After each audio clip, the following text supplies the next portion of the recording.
Mayo na kaya simula ng kabi-kabilang pista sa bansa. Unahin nating silipin ng Binatbatan Festival sa Vigan City, Ilocos Sur.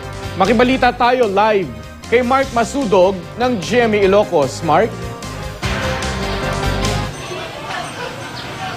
Mark, ikalawang araw na ngayon ng Binatbatan Festival dito sa Vigan City.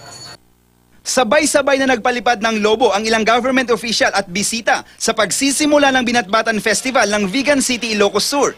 Ang binatbatan ay hango sa salitang batbat na isang paraan ng pagtanggal ng bulak sa isang bunga ng puno na tinatawag na kapasanglay gamit ang dalawang stick ng kawayan. Ayon sa ilang organizer, isang paraan ito para ikampanya ang syudad na nominated sa New 7 Wonder Cities of the World. Katuwang ng lokal na pamahalaan ang GMA Kapuso Network para sa selebrasyon.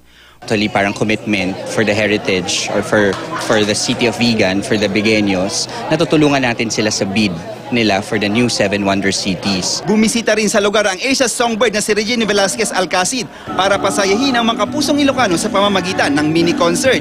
Nagsimula na ring ihanda ang mga pamosong kalesa ng Vigan na ipaparada ngayong hapon. Mga indigenous materials na matatagpuan sa syudad ang ginamit bilang palamuti sa mga kalesa.